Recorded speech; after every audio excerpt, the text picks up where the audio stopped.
अस्सलाम वालेकुम नाज़रीन, उर्दू बुलेटिन में आपका खैर मक़दम है। मैं हूं नेहा खान। नजर डालते हैं हेडलाइंस पर।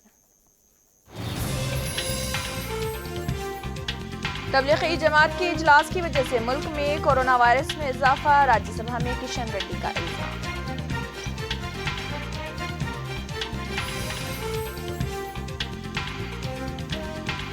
महाराष्ट्र भिवंडी में 3 मंजिला इमारत गिरी, 10 अफराद जाँ बहक, 21 खानदान रह गए।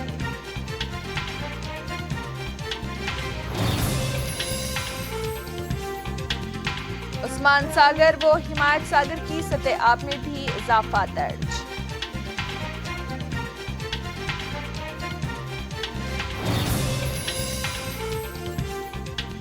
आज से तेलंगाना में तलबा का स्कूल व कॉलेज रवाना होने का अमल शुरू।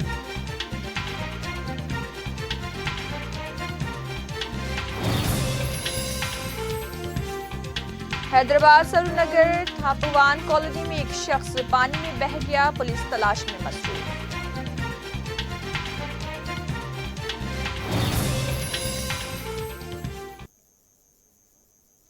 ये थी हेडलाइंस और अब खबरों की तफसील। शहर हैदराबाद के इलाके सरूनगर की थापुवान कॉलोनी में एक शख्स बारिश के सैलाबी पानियों में बह गया।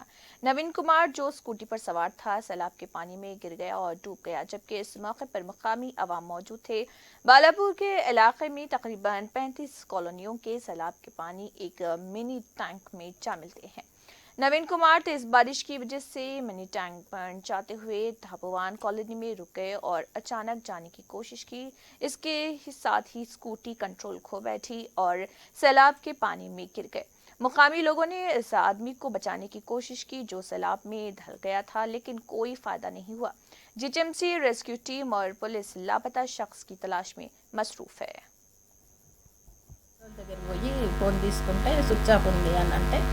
సరేలే అని ఇక పక్క అబ్బాయి కూడా వచ్చిండని అనుకోలే. మళ్ళీ పక్క అబ్బాయితో ట్రై చేసి ఇక టీవీ పెడితే ఇక మా బాబు ఫోటో చూపించి వైరల్ అయిన న్యూస్ ఇంకానేమో చెప్పిన ప్రకారంగా ఫ్రెండ్స్ చూసిన ప్రకారంగా మాత్రం మాకు తెలిసింది ఏంటి అంటే ఈవినింగ్ 4 o'clockకి ఫ్రెండ్ని కలుపుతాననేసి వెళ్ళారు. అది కూడా వాళ్ళ భార్య గురించి అని చెప్పి మొన్న వారంలో గొడవ చేసి వెళ్ళారనమాట. అది పర్సనల్ ఇష్యూ, కానీ అది చాలా పెద్ద క్రియేట్ చేసేసింది అమ్మాయి. తర్వాత ఏంటి అంటే ఆ ఫ్రెండ్స్ కన్నా కానీ చెప్పుకొని పెట్టుకుంటే రేపు పొద్దున ఏమన్నా అయినా కానీ నేను ఫోన్ చేస్తే వచ్చేస్తారన్న ఇదితో కలవడానికని వెళ్ళిండు. అందుకని చెప్పి ఒక ఫ్రెండ్ని మీర్పేటలో కలిచాడు, ఇంకో ఫ్రెండ్ని కలవడానికని వెళ్తున్నారు. ఆ టైంలో ఆ వర్షం ఎక్కువ నీళ్ళు వచ్చేయడం వల్ల అక్కడ నుంచి ట్రాక్టర్ వస్తుందని చెప్పి ఆ ట్రాక్టర్ నుంచి వెళ్ళిపోతాము అన్నట్టు అనుకున్నారు. కాకపోతే ఆ ట్రాక్టర్ అతను ఫాస్ట్గా వెళ్ళిపోయారు. మా తమ్ముడు అన్నది నీళ్ళల్లోకి వెళ్ళిపోయాడు. మాకిది మా మేనమామ కొడుకు చెప్పారు అబౌట్ 9:30 to 10 మధ్యలో. ఇక టీవీలో చూస్తేనో అప్పుడు నిజమే మా తమ్ముడే అని చెప్పేసి మేము ఇక్కడికి వచ్చేస్తాం అమ్మ దగ్గరికి.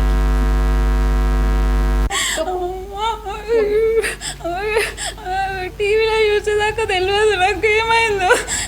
చూసినాక మేము పోలీసు దగ్గరికి పోయినామని నాకు 2 బిడ్డలు, నాకు ఏమా దగ్గరికి ఉంటాడని చెప్పాలి. గొడవలు అక్కడ ఉంటే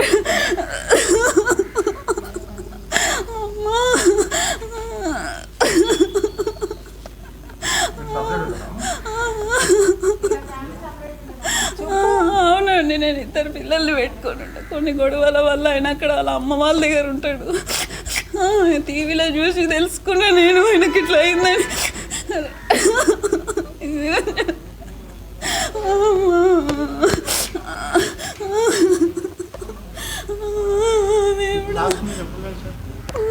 వన్ వీక్ బ్యాక్ కలిసినండి నేను.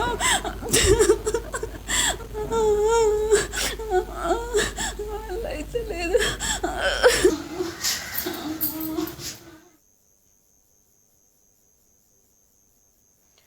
कांग्रेस लीडर व नामपल्ली के कंटेस्टेड एमएलए फिरोज खान ने हैदराबाद में 12 साल बच्ची सुमेधा की अलमनाक मौत के लिए म्यूनिसिपल एडमिनिस्ट्रेशन के वजीर व शहरी तरक्याती वजीर केटी रामाराव की सरजनिश की और दावा किया कि ये कोई हादसा नहीं बल्कि कत्ल था। वाज़ेह है कि हैदराबाद में एक नाबालिग बच्ची गुज़िश्ता दिनों बारिश के पानी में बहकर खुले नाले में हादसाती तौर पर गिरने के बाद इंतकाल कर गई थी।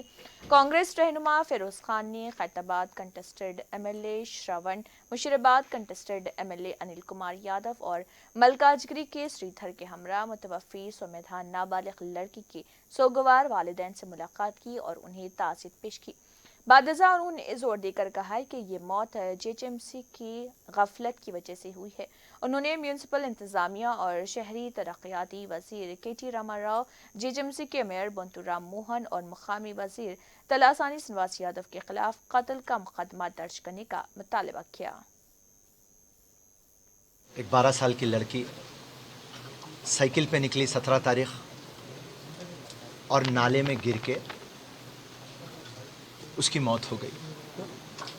पहले मैं आपके ये दीनदयाल नगर है, पहले मैं आपको ये बता दूं कि ये बच्ची की मौत पे हम सियासत करने नहीं आए और सिर्फ कांग्रेस पार्टी, आज जो मेरे साथ है श्रवण साहब Khairatabad contested MLA, Anil Yadav Musheerabad contested MLA, हमारे श्रीधर साहब मलकाजगिरी कॉन्स्टिट्यूंसी से एमएलए कंटेस्ट करे, हमारे एक्टिव कार्यकर्ता, आज हमको ये महसूस हुआ कि हमारे घर की बच्ची का इंतकाल हुआ। और ये क्यों हुआ? ये टोटल गवर्नमेंट नेग्लिजेंस, और ये नेग्लिजेंस इतनी बड़ी है कि जब मैं उनके वालिद अभिजीत साहब से बात कर रहा था तो वो मेरे को पलटा के बोल रहे हैं, फिरोज खान साहब, दुनिया में सबसे बड़ा बोझ अगर से किसी को रहता तो अपने बच्चों की अर्थी उठाने का। मेरे 12 साल की बच्ची का मैं अर्थी उठा के आया, मेरे को इंसाफ करिए। मेरी सुमेधा की जो मौत है, उसकी जो शहादत है, उसको बेकार जाने मत दीजिए। हैदराबाद हो या तेलंगाना, किसी के बच्चे के साथ ये हादसा नहीं होना। और आज मैं ये बेशरम गवर्नमेंट से ये पूछ रहा हूं, केसीआर, केटीआर और राम मोहन खाली बट्टेबाजा बातें करते रहते क्या रे तुम ना? हैदराबाद को डैलेस बना देता हूं, इस्तांबुल बना देता हूं, कॉस्मोपॉलिटन शहर बना देता हूं। आज बॉम्बे के बाद सबसे ज्यादा टैक्स आप हैदराबाद में वसूल करते। वो तो अच्छी गवर्नमेंट है ना रे तेरी केटीआर, टैक्स तो सबसे ले रहा तू, फिर डेवलप नहीं कर रहा। बस्ती में फिर जब कंप्लेंट आज सुन रहा हूं, 30 साल से पानी आ रहा, नाले खुले हुए हैं, इलेक्ट्रिक के लाइन गिर जाते, लाइट आ नहीं है, सीसी कैमरे नहीं है, बीमार हो जा रही महिला, पानी आ जा रहा। और यहां के बट्टेबाज लीडर खाली तुम लोग के चैनलों के सामने हम ऐसा करते रहे, हम वैसा करते रहे। सुमेधा महाराष्ट्र की राजधानी मुंबई से मुल्क भिवंडी में सुबह 3:20 पर पटेल कंपाउंड में एक 3 मंजिला इमारत गिर गई, जिसमें आखिरी इतलात मिलने तक 10 अफराद के मरने की खबर मौसूल हुई।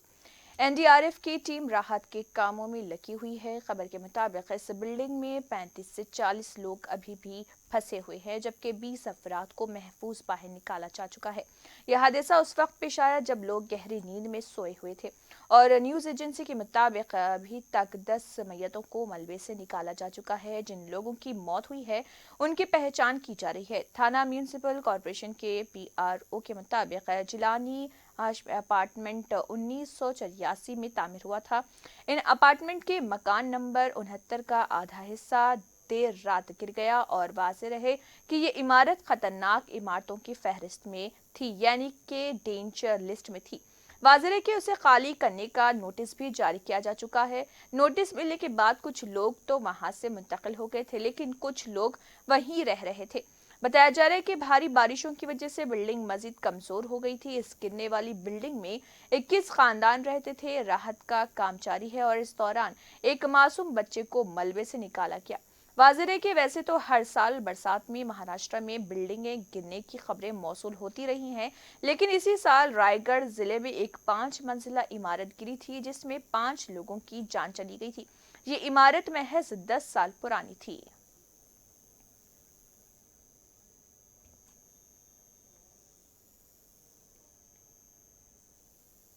काम चालू ना ये आड़ी है वहां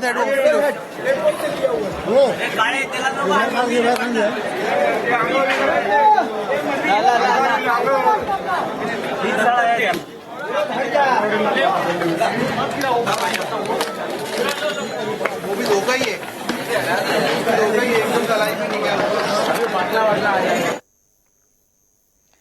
तेलंगाना के जिले मेदक के एडिशनल कलेक्टर गड्डम नागेश को चंचलगुड़ा जेल में रिमांड पर 4 दीगर मुलजिमान समेत एसीबी की तहवील में मुंतकिल कर दिया गया। वाज़ेह है कि मेदक के एडिशनल कलेक्टर गड्डम नागेश को एंटी करप्शन ब्यूरो के ओहदेदारों ने अराजी मामले में रिश्वत लेते हुए रंगे हाथों पकड़ लिया था और उनके खिलाफ कार्रवाई शुरू कर दी थी।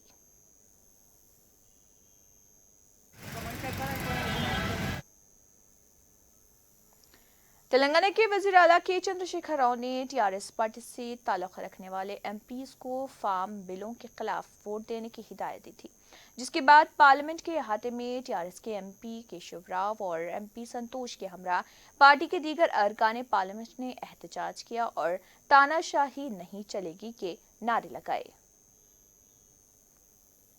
विरोधी काला कानून वापस लो, वापस लो, वापस लो। किसान विरोधी काला कानून वापस लो, वापस लो, वापस लो। किसान आंध्र प्रदेश के विशाखापट्टनम श्रीनगर गजवाका पुलिस स्टेशन हदूद में सड़क किनारे एक शख्स की जली हुई नाश दस्तयाब होने से इलाके में सनसनी फैल गई। मकामी अवाम ने उसकी इतला पुलिस को दी, जिस पर मकामी पुलिस ने मौके पर पहुंचकर नाश का मुआयना किया और एक केस दर्ज करते हुए तहकीकात शुरू कर दी। पुलिस ये जानने की कोशिश कर रही कि ये कत्ल है या फिर खुदकुशी।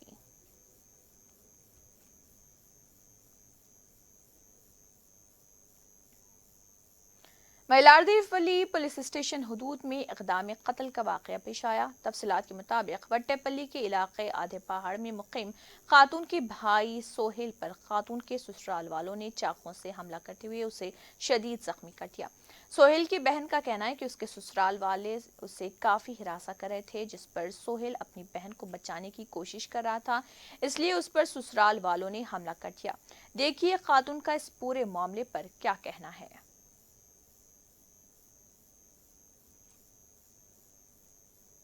ओट्टापल्ली में रहते, यहाँ पर क्या हुआ बोल तो ये डेली का हो गया। यहाँ पर पीना खाना बैठना, कोई जाते आते कोई भी यहाँ पर लेडीज के लिए जीना हराम कर दे रहे। यहाँ पर अगर ज्यादा कोई कुछ बोले तो उन लोगों को अटैक करना, उन लोगों को मारना। ये मुसलमानों में आकर क्या हो रहा, डेली आए दिन एक खून, आए दिन एक कत्ल। अपने हुकूमत से हमारी अपील है, ये चीज क्या है, किस वजह से मारे हो? ये हमको गैर गलत बातें कर रहे थे। डेली 2-3 हफ्ते से कंटिन्यू चल रहा था। तो एक दिन हद से ज्यादा घर पे घुस गया बंदा पी के। तो मैं मेरे भाई को कंप्लेंट करने की वजह से भाई बात करने के लिए आए। उन्होंने गलती ये हुई कि उनके हाथ में छुरी थी। वो लोग आके मारम तोड़ी, फिर 14 टाके लगे मेरे और एक भाई को भी उंगली कट गई। आखिर क्या है, ये गुंडागर्दी कब खत्म होंगी? कंप्लेंट लिखा है आप इसी बात? जी, हम लोग पीएस में कंप्लेंट भी करे। पुलिस वाले अब तक कोई एक्शन नहीं लिए। ये कल रात में हुआ। अच्छा, कितने लोग थे? वो लोग 10-15 जने थे। वो लोग मारने की वजह यही है, हमसे गैर गलत लफ्ज यूज कर रहे थे। वो हरासमेंट डेली हो गया था हमको।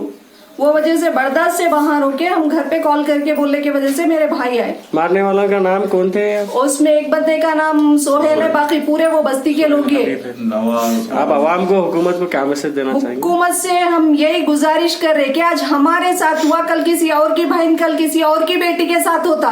ये कब खत्म होंगी? ये गुंडागर्दी कब खत्म होंगी? क्यों मुसलमान एक दूसरे के जान के दुश्मन बने हुए?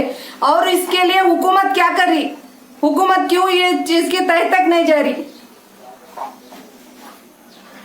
जो क्राइम कर रहे हैं उन लोगों से ये गुजारिश है हुकूमत तेलंगाना से ज़्यादा पुलिस कार्रवाई करे। बस अगर कल के दिन हमारे भाई को अगर ये पूरा फट जाता, कल कुछ हो जाता तो इसके जिम्मेदार कौन रहते थे? ना पूरा फाड़ दिया उन्होंने, अंदर तक मार दिया, पूरा झुंबिया, हाथ मेरा पूरा फट गया है, उंगलियां पूरे फट गए, तो टाके लगे 3-4 मेरे। उस्मानिया हॉस्पिटल को कल गया, पूरा बताया हूँ। तो यार ये गुजारिश है। आपकी भी एफआईआर कराए आप? जी, आपको क्या हुआ? आपके ऊपर भी अटैक करे? मेरे ऊपर भी अटैक कर दिया, पूरा मेरे से पूरा मार दिए इधर। पहले मेरे को मारे, फिर हमारे भाई को मारे, फिर मैं छुड़ाया, मैं तो पूरा अंदर तक घुस जाता था। 25 जने थे वो। जी, ये पूरे कौन थे ये लोग? ये पूरे बस्ती के जने मिलके मारे। सोहेल करके 4-5 जने सुन लो, करके 4-5 जने बस्ती के। ये अपने सोहेल है, और क्या नाम है, नवाज है, हबीब है, हौस है। आवाम को क्या मैसेज देना चाहेंगे आप? आवाम को, आवाम से ये चाहिए, कल के दिन जो है सो ऐसे हुआ। आए दिन देख रहे हैं मटरा होते जा नहीं, आए दिन देख रहे हैं अपन शहर में मटरा, हालत खराब है शहर की। अब देखो ये छोटी सी बात नहीं है, बहुत बड़ी बात है। हुकूमत तेलंगाना से ये चाहिए बहुत सख्त से सख्त कार्रवाई करे। हमारे साथ ये ऐसा हुआ, दूसरों के साथ। अब देखिए वटापल्ली से अंसाई रोड पे परसों मटर हो गए, 2 मटर हो गए, जॉइंट मटर हो गया। अब ये वटापल्ली में ये हादसा, आज मेरा मटर हो जाता तो कल। अभी इनका नाम क्या है जो आपको मारे? मेरे को नाम सोहेल है, उसका नाम। इनका भी नाम सोहेल है? आपका नाम? मेरा भी नाम सोहेल है जी। अब पुलिस वाले क्या बोले आपको? पुलिस वाले कुछ भी नहीं बोले साहब। जा मरकजी ममलिकती वज़ीर दाखिला किशन रेड्डी ने कहा है कि निज़ामुद्दीन में तबलीगी जमात के इजलास की वजह से मुल्क में कोरोना वायरस ज्यादा लोगों में फैल गया है। मरकजी वज़ीर दाखिला किशन रेड्डी ने राज्यसभा को बताया अब तक जमात के 233 अरकान को गिरफ्तार किया जा चुका है। उन्होंने ये भी इंकशाफ किया है कि जमात के हेडक्वार्टर से 2361 अफराद को निकाला गया। तबलीगी जमात की सरबराह मौलाना से तफ्तीश जारी है। किशन रेड्डी ने कहा है कि निज़ामुद्दीन में जिस्मानी फासले पर अमल नहीं किए जाने से कोरोना वायरस फैला था।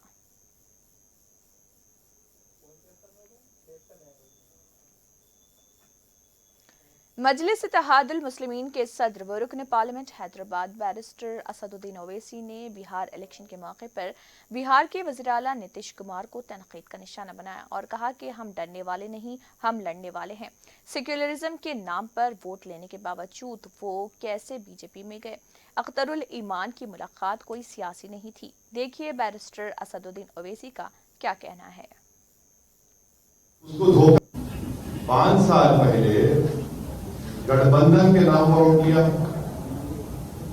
सेकुलरिज्म के नाम पे वोट लिया, ओवैसी को हमको बुरा बताकर वोट लिया। अब आप बताइए फिर नीतीश कुमार कैसे चलेंगे बीजेपी के साथ? जिन बिहार की जनता ने इनको वोट दिया उसको धोखा क्या इन तमाम पार्टी तीनों ने नहीं दिया? हमसे पूछ के आपने गठबंधन तोड़ा था। तो ये अच्छा होता है कि तुम अपने ही गिरेबान में झांक कर देखे क्या क्या गलतियां हैं तो बेहतर हो। बिहार में सेक्युलर पार्टी आपसे अलायंस करने से क्यों डरती है? उन्हीं इलाकों में जहां आप चुनाव लड़ना चाहते हैं वहां भी तो कम से कम अलायंस की गुंजाइश हो सकती है, तैयार होना चाहिए। मैं आपसे कह रहा हूं सर, उनको बता दीजिए हम किसी से नहीं डरते, हम इलेक्शन लड़ना चाहते हैं। अख्तरुल ईमान साहब कुछ दिन पहले आरजेडी से मिले थे, तो मैं भी एक्सपेक्टेशन के साथ। अख्तर भाई मिले थे नहीं मिले थे, मिलते हैं, मगर इसको आप ये कहना कि मिले थे वो नहीं है, वो मुलाकात नहीं थी, तो आप समझ रहे हैं। पार्टी मजबूत हो ना देखिए आज भी हम बोल रहे हैं आपसे, मैंने कहा कि आप हमारा मैसेज कन्वे करिए, बताइए क्या बोलते हैं वो। 5 साल पहले हैदराबाद की टास्क फोर्स पुलिस ने गुटखे के कारोबार के खिलाफ बड़े पैमाने पर कार्रवाई करते हुए 10 लाख मालियती ममनुआ गुटखा बरामद कर लिया। बताया जाता है कि task force south zone team ने पुराने शहर के इलाके बंडलाकुड़ा, तालाबकट्टा और अमाननगर में धावे किए और 10 लाख मालियती ममनुआ गुटखा जब्त कर लिया। बताया जाता है कि गैर कानूनी तौर पर गुटखे का कारोबार करने वाले मोहम्मद शुक्र, मोहम्मद अब्दुल रिजवान को पुलिस ने गिरफ्तार कर लिया। पुलिस कमिश्नर ने बताया कि गुटखे के खिलाफ बड़े पैमाने पर मुहिम चलाई जा रही और इस ज़िम्मन में सेंट्रल जोन इलाके में 42, ईस्ट जोन में 18, नॉर्थ जोन में 36, साउथ जोन में 17, वेस्ट जोन में 20 मुकदमा दर्ज किए गए हैं। पुलिस कमिश्नर ने गैर कानूनी तौर पर गुटखे का कारोबार करने वाले अफराद के खिलाफ सख्त कार्रवाई का इंतबाह किया।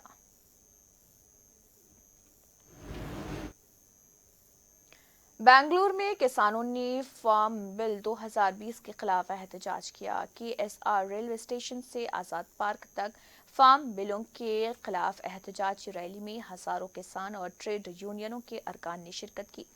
योगेंद्र यादव और अशोक ढवाले ने भी इस रैली में हिस्सा लिया। ये अगत्य वस्तुओं का आईन है। पूरे देश के किसान संगठन एक स्वर में इसका विरोध क्यों कर रहे हैं? खुद अकाली पार्टी और RSS का किसान संगठन इसका विरोध क्यों कर रहा है? अगर प्रधानमंत्री कहते हैं कि MSP सुनिश्चित है, तो आप बताइए, आप इसको कानून में लिख क्यों नहीं देते? वो बात कर रहे हैं मिडिलमैन ये सब कर रहे हैं। अरे हम तो बोल रहे हैं कि ये बीजेपी की सरकार सबसे बड़ा मिडिलमैन है बड़े कॉरपोरेट घरानों के।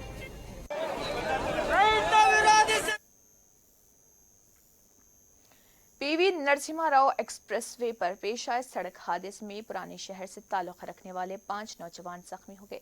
बताया जाता है कि एक्सप्रेसवे पर तेज रफ्तार इनोवा कार बरक़ी खंबे से टकराने के बाद उलट गई।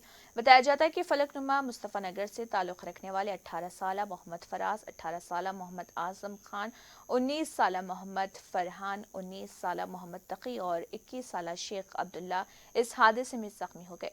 पुलिस राजेंद्र नगर और ट्रैफिक पुलिस की एक टीम वहां पहुंच गई और हादसे का शिकार कार को वहां से मुंतकिल कर दिया। गाड़ी उलट जाने के नतीजे में एक्सप्रेसवे पर कुछ देर के लिए ट्रैफिक जाम हो गई थी, लेकिन पुलिस ने उसे हटाकर ट्रैफिक को बहाल कर दिया। आज से तेलंगाना में स्कूलों और इंटर कॉलेजेस का आगाज अमल में आया। ताहम रज़ाकाराना तौर पर तलबा को तालीमी इदारों को आने की छूट दी गई है। इससे कबल ऑनलाइन के जरिए तालीम फराहम की जा रही थी और अब हाई क्लासेस के तलबा को तालीमी इदारों में शिरकत की रज़ाकाराना तौर पर इजाज़त दी गई। हुकूमत की जानिब से अनलॉक 4 के मुताबिक आज से तेलंगाना में 9वीं और 10वीं के अलावा इंटरमीडिएट की जमातों का आगाज अमल में लाया गया, लेकिन तलबा को स्कूल जाना जरूरी नहीं होगा बल्कि रज़ाकाराना तौर पर होगा। आज से सरकारी स्कूलों में 50% अमला रोजाना मौजूद रहेगा और तदरीसी व गैर तदरीसी अमला एक दिन की वक्फे से स्कूल में हाजिर रहेगा। इस हाजिरी को लाजमी करार देते हुए असातिज़ा को ताकीद की गई है कि तलबा के शुबहात को दूर करने उनके निसाब की तैयारी के लिए मौजूद रहें। सदर मदरसीन के अलावा तमाम ज़िले एजुकेशनल ऑफिसर को असातिज़ा की हाजिरी और ऑनलाइन तालीम की निगरानी के अलावा तलबा को दरपेश मुश्किलात को दूर करने, मौजूद रहने की हिदायत जारी करके अचानक स्कूलों का दौरा करने और तलबा के घरों में ऑनलाइन क्लासेस के अमल का जायजा लेने की भी ताकीद की गई है।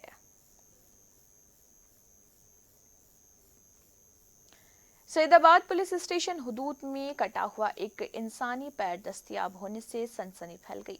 तफसीलात के मुताबिक चंपापेट के बरसाती नाले में गुज़िश्ता शब एक इंसानी पैर तैरता हुआ दिखाई दिया। इसके साथ ही चंपापेट के रिहायशियों में खौफ की लहर दौड़ गई। इतला फराहम किए जाने पर सैदाबाद पुलिस ने कटे हुए पैर को बरामद कर लिया और उसे उस्मानी अस्पताल मुंतकिल कर दिया।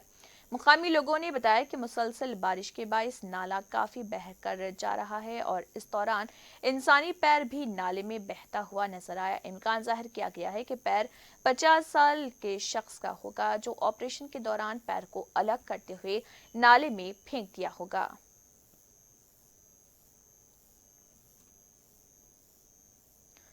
गुज़िश्ता 2-3 दिन से शहर और मज़ाफ़ाती इलाक़ों में शदीद बारिश के नतीजे में शहर के दोनों ज़ख़ायर आब हिमायत सागर और उस्मान सागर की सतह आब में बतदरीज इजाफा होने लगा है।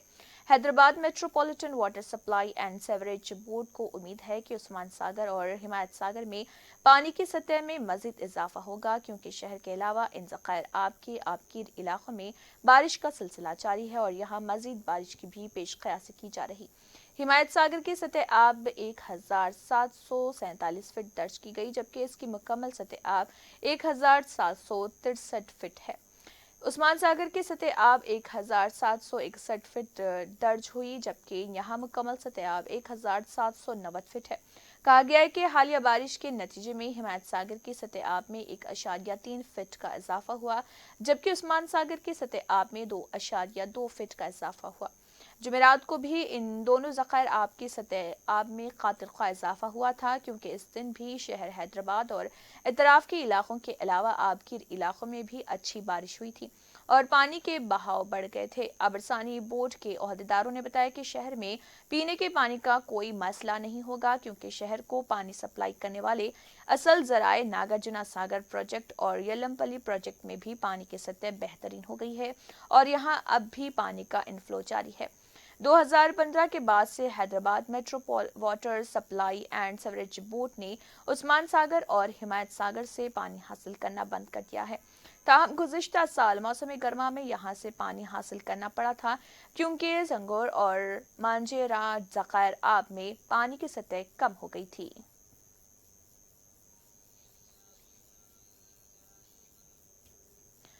कागजनगर मंडल के गांव कड़म्बा के जंगलाती इलाके में गुज़िश्ता रात पेश आए पुलिस एनकाउंटर में 2 नक्सलाइट्स हलाक हो गए। हथियार और ज़रूरी अशिया बरामद कर लिए गए हैं। तफसीलात के मुताबिक तेलंगाना के ज़िले के आसिफाबाद के इलाकों में गुज़िश्ता 1 महीने से नक्सलाइट्स दलम कायदीन के मुतअद्दिद ज़िले आदिलाबाद के जंगलाती इलाकों में मौजूद रहने की इतलात अवामी गश्त कर रही थी।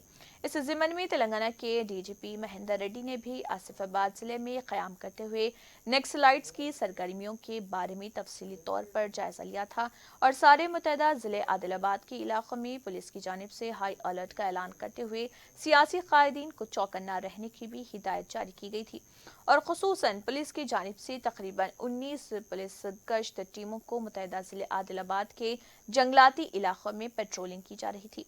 19 सितंबर को ज़िले कुमरम भीम आसिफाबाद की कागजनगर मंडल के गांव कड़म्बा में रात की औकात पुलिस गश्त टीमों की जानिब से तलाशी मुहिम ली जा रही थी। इसी असना में पुलिस और नक्सलाइट के दरमियान फायरिंग का तबादला होने पर महकमे पुलिस की जानिब से जवाबी कार्रवाई करने के दौरान 2 नक्सलाइट, एक नरेड्डी कुंटा का साकिन बाजीराव और एक छत्तीसगढ़ का मुतवत्तिन चौकालू नामी नक्सलाइट हलाक हो गया था और दूसरे नक्सलाइट सेंट्रल कमेटी अरकान फरार होने में कामयाब हो गए थे।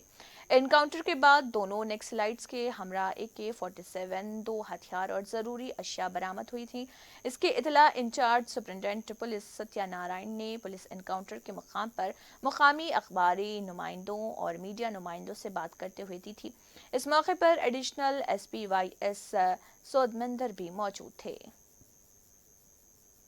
ప్రయత్నం చేశారు। ఈ సమాచారం మేరకు లోకల్ పోలీస్, గ్రేహౌండ్స్, స్పెషల్ పార్టీలు గత కొద్దికాలం నుంచి కరోనా ఎఫెక్ట్ ఉన్నప్పటికీ వారి నుంచి శాంతి భద్రతలు విఘాతం కలగకూడదనే ఉద్దేశంతో ఈ యొక్క కూంబింగ్ ఆపరేషన్ చేపట్టడం జరిగింది। మరీ ముఖ్యంగా గత 5-6 రోజుల నుంచి సిరిపూర్ లిమిట్స్లోని కాకరబొద్ది, అదేవిధంగా తిరియాని లిమిట్స్లో ఆసిఫాబాద్లో ఒక 5 రోజుల్లోనే 3 సార్లు వాళ్ళు త్రుటిలో తప్పించుకోవడం జరిగింది। 18వ తారీఖు సాయంత్రం అంటే నిన్నగాక మొన్న ఈవినింగ్ చిలాటిగూడ దగ్గర పత్తిచేలలో ఈ పోలీసులకి గ్రౌండ్స్కి వాళ్ళు తారసపడ్డారు। అయితే అక్కడ ఆ గ్రామస్తులు చాలా చిన్నపిల్లలు పత్తిచేలో పనిచేసుకునే వాళ్ళు ఉండటం వల్ల పోలీసులు సంయమనం పాటించి ఆ ఫైర్ వాళ్ళు ఎన్కౌంటర్ సంబంధించిన అవకాశం లేకపోయి ఉండేది। వాళ్ళు కూడా ఫైర్ చేయలేదు కాబట్టి అదేవిధంగా అక్కడ పిల్లలు, పత్తి రైతులు ఉండడం వల్ల వాళ్ళని వెంబడించడానికి పోలీసులు ప్రయత్నం చేశారు। తర్వాత నిన్న రాత్రి రిలయబుల్ సమాచారం మేరకు గచ్చిరోలి బోర్డర్లోని బెజ్జూర్, కౌటాల, దహేగాం, ఈస్గాం, అట్లాగే కాగజ్ నగర్ రూరల్ ప్రాంతాల్లో అనేక ప్రాంతాల్లో 8 గ్రేహౌండ్స్ దళాలు, 6 ఉమ్మడి ఆదిలాబాద్ జిల్లా సంబంధించిన స్పెషల్ పార్టీలతో కూంబింగ్ ఆపరేషన్ చేపట్టడం జరిగింది. కాగజ్ నగర్ రూరల్ సిఐ ఆధ్వర్యంలోని గ్రేహౌండ్స్ పార్టీలు, స్పెషల్ పార్టీలు ఈ కదంబా ఫారెస్ట్లో కూంబింగ్ ఆపరేషన్ నడుపుతుండగా సడన్గా భాస్కర్ సంబంధించిన దళం సభ్యులు వీళ్ళకి తారసపడ్డారు. వాళ్ళ వెపన్స్ చూసి మీరు నిషేధిత మావోయిస్టులు లొంగిపోమని పోలీసులు అంటుండగానే వాళ్ళు విచక్షణారాహిత్యంగా కాల్పులు మొదలుపెట్టారు. ఎంతసేపటికి లొంగిపోకుండా వాళ్ళు కాల్పులు కొనసాగించడంతో వాళ్ళ దగ్గర ఉన్న ప్రాణాంతక వెపన్స్తో కాల్పులు జరపడంతో వాళ్ళని అదుపులోకి పెట్టడానికి, వాళ్ళని కస్టడీలో తీసుకోవడానికి, వాళ్ళ ప్రాణాంతకమైన వెపన్స్ నుంచి తట్టుకోవడానికి పోలీసులు కూడా కాల్పులు ప్రారంభించారు. రెండు వైపులా फिलहाल बस इतना ही। इसी के साथ उर्दू बुलेटिन इख्तिताम को पहुंचता है। अल्लाह हाफिज।